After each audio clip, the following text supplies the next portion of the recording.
উত্তরার দিয়াবাড়িতে milestone school and college পরিদর্শনে এসে ক্ষুব্ধ ও শোকাহত শিক্ষার্থীদের তোপের মুখে দুই উপদেষ্টা সেখানকার সবশেষ পরিস্থিতি জানাতে যোগ দিয়েছেন সহকর্মী আল আমিন। আল আমিন বলবেন যে দুই উপদেষ্টা যখন মাইলস্টোন স্কুল অ্যান্ড কলেজ পরিদর্শন করে বের হয়ে আসেন তখন আবারও শিক্ষার্থীরা তাদের বাধা দেন এবং শিক্ষার্থীদের বাধার মুখে তারা আটকে যান। এরপর আর কি জানতে পেরেছেন আপনি?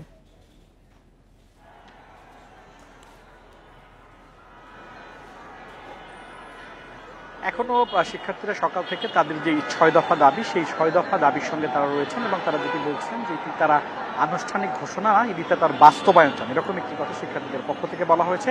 শিক্ষার্থীরা সকাল থেকে ক্যাম্পাসের যে মূল গেট সেখানে দাঁড়িয়ে, অর্থাৎ সেই জায়গাটিকে তারা কর্ডন করে রেখে তারা বিভিন্ন স্লোগান দিচ্ছেন, হত্যার বিচার চাচ্ছেন এবং গতকালকে তারা এটাকে হত্যা হিসাবেই দাবি করছেন এবং তারা যেটি বলছেন যে সঠিক নিহতদের সঠিক যে সংখ্যা, সেই সংখ্যা তারা সরকারের কাছে আহ্বান জানাচ্ছেন সেটি যেন প্রকাশ করা হয়। আপনি নিশ্চয়ই দেখতে পাচ্ছেন যে এখনো পরিস্থিতি সেই আগের মতোই আছে।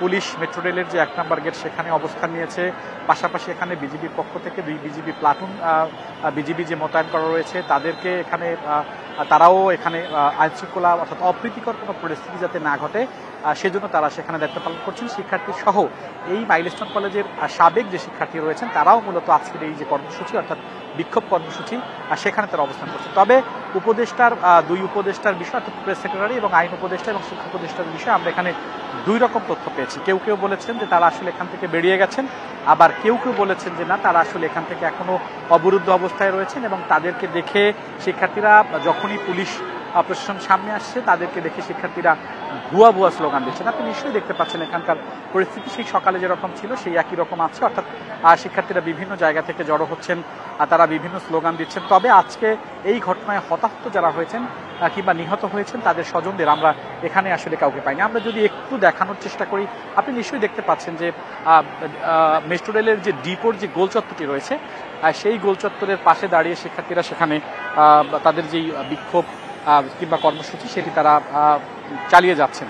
পুলিশের পক্ষ থেকে, এখানকার দায়িত্বশীল পুলিশের পক্ষ থেকে যারা রয়েছেন তারা আসলে শিক্ষার্থীদেরকে বোঝানোর চেষ্টা করছেন, বুঝিয়ে সরিয়ে দেওয়ার চেষ্টা করছেন, কিন্তু শিক্ষার্থীরা তাতে খুব একটা পাত্তা দিচ্ছেন না। দফায় দফায় শিক্ষার্থীদের সঙ্গে কথা বলছেন, কিন্তু তারা কোনোভাবেই সেটি শিক্ষার্থীরা আমল নিচ্ছেন। শিক্ষার্থীদের যেটি দাবি সেটি হচ্ছে তাদেরকে এই ঘোষণার তারা বাস্তবায়ন চান।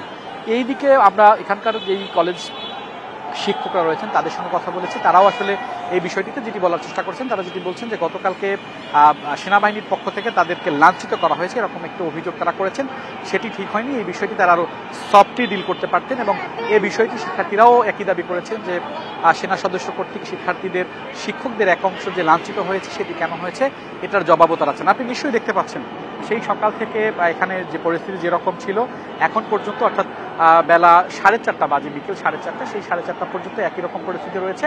এখানে থেমে থেমে তারা স্লোগান দিচ্ছেন এবং মূল যে গেট সেই গেটটি বন্ধ করে দিয়ে তারা এখানে অবস্থান করছেন। বারবার শিক্ষার্থীদেরকে এখানে পুলিশের পক্ষ থেকে বোঝানোর চেষ্টা করা হয়েছে, শিক্ষার্থীরা একরকম অনড় অবস্থানে রয়েছেন। আপনি নিশ্চয়ই দেখতে পাচ্ছেন যে বিজিবির পক্ষ থেকে আমরা যদি একটু দেখানোর চেষ্টা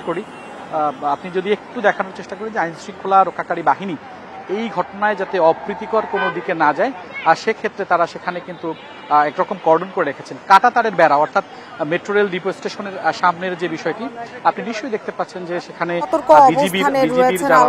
আপনি খবর নিতে থাকুন, আমরা পরবর্তীতে আবারও আপনার সঙ্গে যোগাযোগ করব।